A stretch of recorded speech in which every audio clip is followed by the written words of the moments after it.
आंसू क्यों बहा रही हो? किसने जुल्म किया है तुम पर? ऐ परस्तान के बादशाह, तेरे इंसाफ का पूरी दुनिया में चर्चा है, मगर आज तेरे इंसाफ का इम्तिहान है, क्योंकि मुझ पर जुल्म करने वाला कोई गैर नहीं, आम देवजात भी नहीं, बल्कि तेरा सगा भाई काला देव है। इंसाफ अंधा होता है बूढ़ी परी, वो रिश्ते नाते बेटे और भाई को नहीं देखता। खुल के बता, वाकया क्या है? क्या किया है काले देव ने? उसने मुझ बेवा की जमीनों और बागात पर जबरदस्ती कब्जा कर लिया है। तेरी जमीनें और बागात तुझे वापस मिल जाएंगे। काले देव को फौरन हमारे हुजूर पेश किया जाए और मुकदमे के फैसले तक बूढ़ी परी को शाही मेहमान खाने में रखा जाए। बच्चों, बादशाह का हुक्म सुनते ही देव सिपाहियों का एक दस्ता काले देव को गिरफ्तार करने के लिए रवाना हो गया।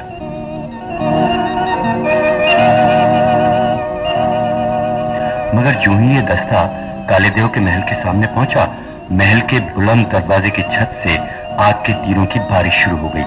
4 देव तो मौके पर ही हलाक हो गए और बाकी 6 अपनी जान बचाने के लिए एक मजबूत दीवार की आड़ में छुप गए। ठीक उसी वक्त बच्चों, काला देव वहशियाना पैकड़े लगाता हुआ बाहर निकला।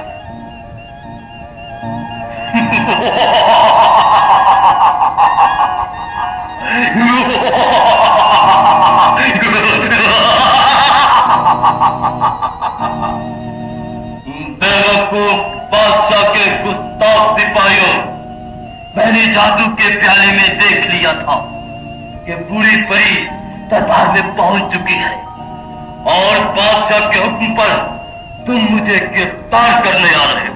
तुम बादशाह के मिजाज को अच्छी तरह समझते हो काले देव।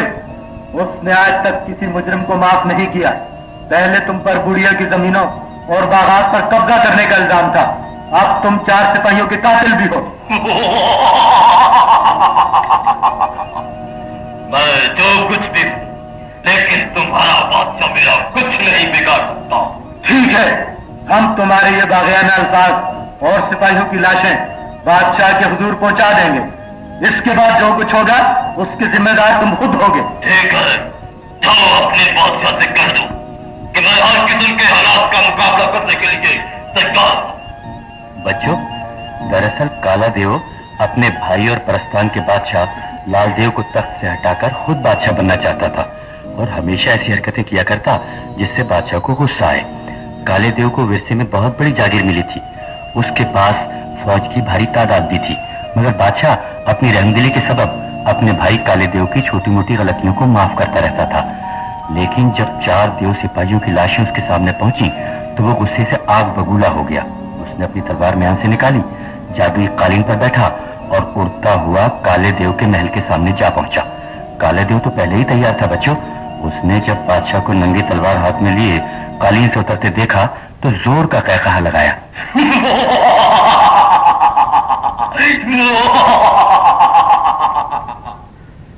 मुझसे मुकाबले के लिए तन्हाए हो बादशाह? एक मुजरिम को सजा देने के लिए एक तलवार बहुत काफी होती है काले देव। तो फिर हमला करो बादशाह, मैं देखना चाहता हूं कि तुम्हारे बाजों में कितनी कुव्वत है। बच्चों, फिर 2 तलवारें इंतहाई खौफनाक तरीके से टकराई। एक तलवार बादशाह की थी जो इंसाफ का बोलबाला करना चाहती थी, दूसरी तलवार मुजरिम की थी जो कानून की शहरत काटना चाहती थी। 2 बुलंद 2 बाला पहाड़ जैसे देव एक दूसरे से टकरा रहे थे। जमीन उनके भारी कदमों से हिल रही थी। बादशाह बढ़ कर वार कर रहा था और करीब था काला देव घबराकर तलवार फेंक दे कि अचानक काले देव के दोस्त सामरी जादूगर ने जमीन से मिट्टी उठाई, मंत्र पढ़ा और मिट्टी बादशाह की तरफ उछाल दी। बच्चों, जादू के असर से मिट्टी के हर जर्रे ने उड़ने वाले सांपों का रूप धार लिया। हर तरफ उनकी फुंकारें गूंजने लगी। उड़ने वाले सांप बादशाह के जिस्म से लिपटते गए और देखते देखते बादशाह का जिस्म सांपों में गुम हो गया। बच्चों, फिर काले देव और सांबरी के कहकहे फिजा में गूंजने लगे।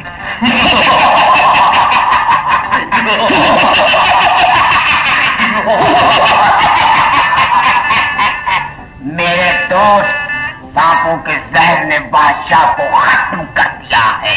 हाँ, सांबरी, अब मैं परस्तान का बादशाह। जल्दबाजी से काम न लो, अभी तुमने शाही महल पर भी कब्जा करना है और तख्त की उसकी वारिस अपनी भतीजी लाल परी को भी कत्ल करना है। ये काम भी अभी हुआ जाता है मेरे दोस्त। और बच्चों, इससे पहले कि काला देव अपनी फौज के साथ शाही महल पर हमला करे, एक जासूस परी जिसने बादशाह की मौत का मंजर अपनी आंखों से देखा था, घबराई हुई महल में पहुंची। शहजादी, शहजादी, कहाँ हैं आप? क्या बात है जासूसा, तुम इतनी घबराई हुई क्यों हो? किस मुंह से कहूँ शहजादी कि हमारा बादशाह और तुम्हारा बाप काले देव के हाथों खत्म हो चुका है। नहीं जासूसा, ऐसा मत कहो। ये हकीकत है शहजादी, और अब वो जालिम शाही महल पर कब्जा करके खुद बादशाह बनने के लिए अपनी फौज के साथ इधर आ रहा है। जासूसा, मुझे तख्तो ताज नहीं चाहिए, मुझे मेरे बाप की लाश के पास पहुंचा दो। तुम जानती हो मैं छोटी हूँ, मेरे पर अभी इतने मजबूत नहीं है कि मैं खुद उड़कर चली जाऊँ। दुश्मन शाही महल तक आ पहुंचा शहजादी। बादशाह के वफादार सिपाही दुश्मन का मुकाबला कर रहे हैं, मगर दुश्मनों की तादाद बहुत ज्यादा है। चलो यहाँ से निकल चले, मैं तुम्हें एक महफूज मुकाम पर ले चलती हूँ। लेकिन तुम कौन हो? मैं ही वो बदनसीब हूँ जिसकी वजह से बादशाह पर यह मुसीबत नाजिल हुई। और शहजादी, बातों में वक्त जाया न करो। और बच्चों, बूढ़ी परी जासूसा परी की मदद से शहजादी को लेकर तेजी से उड़ती हुई महल से निकल गई। काले देव के महल के ऊपर से गुजरते हुए शहजादी ने अपने बाप की लाश देखी जो जमीन पर पड़ी हुई थी। वो बोली, खुदा के लिए मुझे एक बार अपने बाप का चेहरा करीब से देख लेने दो। सब्र से काम लो शहजादी, इस वक्त हमारा जमीन पर उतरना खतरे से खाली नहीं। मैं तुम्हें महफूज मुकाम पर पहुंचाकर बादशाह की लाश उठवा लाऊंगी। और बच्चों, बूढ़ी परी शहजादी को लेकर एक गार में उतर गई। गार में हर तरफ अंधेरा फैला हुआ था। शहजादी की आंखों से आंसू जारी हो चुके थे। बूढ़ी परी बोली, तुम इस गार से बाहर मत निकलना शहजादी, मैं अपने भाई जाबरदियों के पास जा रही हूँ, बहुत जल्द वापस आऊंगी। प्यारे बच्चों, ये कहकर बूढ़ी परी वापस लौट गई। अब गार में शहजादी अकेली थी। हर तरफ अंधेरा, बाहर से आती हुई हवा का खौफनाक शोर उसे परेशान कर रहा था। फिर उसने देखा गार के अंदरूनी हिस्से की तरफ बहुत दूर से एक अजीब सी रोशनी उसकी तरफ बढ़ रही है। रोशनी आहिस्ता आहिस्ता उसके करीब आ रही थी। शहजादी ने महसूस किया वो इस अजीब रोशनी से खौफजदा बिल्कुल नहीं है। फिर शहजादी ने देखा ये रोशनी दरअसल एक आदमजाद के चेहरे का नूर है, और आदमजाद बूढ़ा, सफेद दाढ़ी, सफेद लिबास, पुरनूर चेहरा, बड़े बावकार तरीके से चलता हुआ उसके करीब पहुंच चुका था।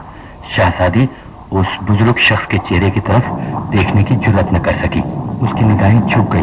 बुजुर्ग ने मुलायम लहजे में सवाल किया, कौन हो तुम और यहाँ क्या कर रही हो? मैं परस्तान की शहजादी हूँ। मेरे बाप को काले देव ने कत्ल कर दिया है। वो मुझे भी मार देता, लेकिन एक बूढ़ी परी ने मुझे यहाँ छुपा दिया है। मगर आप कौन हैं? मैं मोहम्मद का एक अदना गुलाम हूँ बेटी। मोहम्मद सल्लल्लाहु अलैहि वसल्लम एक नबी है, आखिरी नबी। ये वही है ना जिन्होंने अरब में एक नए मजहब की बुनियाद रखी है, जो एक खुदा को मानते हैं, जिनके यहाँ कोई बड़ा छोटा नहीं? हाँ, वही है। मुझे उनके बारे में एक बूढ़े देव ने बताया था। सुना है वो हर मजलूम और मुसीबत ज़दा के काम आते हैं। हाँ बेटी। क्या वो मेरी फरियाद सुनेंगे? क्या मैं उन तक पहुंच सकती हूँ?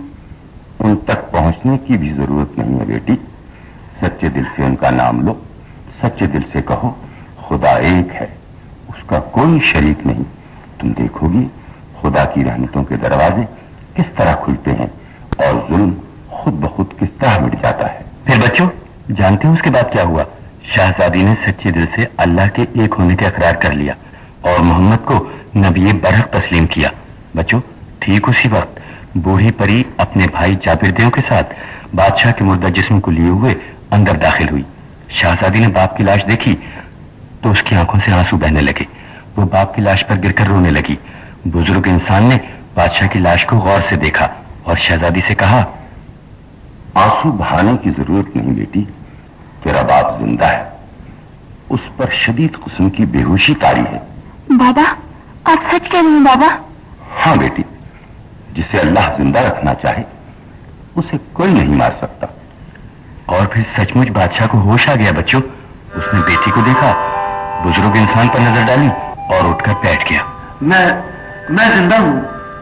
क्या मुझे दोबारा जिंदगी मिली है? क्या बेशुमार सांपों के डसे जाने के बाद भी मैं जिंदा हूँ? जिसे अल्लाह जिंदा रखना चाहे उसे कोई नहीं मार सकता बाबा।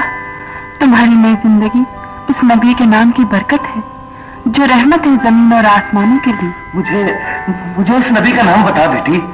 मोहम्मद सल्लल्लाहु अलैहि वसल्लम। आज से मैं भी उसी नबी का नाम लेवा हूँ बेटी। फिर फतेह तुम्हारी है बादशाह। मोहम्मद के सच्चे नाम पेवाओं पर कोई जादू असर नहीं करता। उनका सर खुदा के अलावा किसी के सामने नहीं झुकता। अब तुम वापस लौट जाओ बादशाह, परिस्तान का तख्त तुम्हारा मुंतजिर है। बच्चों, जो ही बादशाह, शहजादी, बूढ़ी परी और जाबिर देव के साथ बाहर निकला, उसने देखा उसका वफादार सिपहसालार फौज के हमरा नेज़े पर काले देव का सर लिए खड़ा हुआ था। उसे देखते ही सिपहसालार ने नारा बुलंद किया, हमारा बादशाह जिंदाबाद, हमारा बादशाह जिंदाबाद। मारे को बादशाह, तेरा दुश्मन जिल्लत की मौत मारा जा चुका है। बच्चों, इस तरह बादशाह को उसका खोया हुआ तख्त भी वापस मिल गया और बूढ़ी परी को उसकी जमीनें और बागात भी लौटा दिए गए। फिर परस्तान की रियाया अपने रहम दिल, नेक और मुसलमान बादशाह की हुकूमत में सुकून की जिंदगी बसर करने लगी। बच्चों, याद रखो, फतह हमेशा नेकी और सच्चाई की होती है।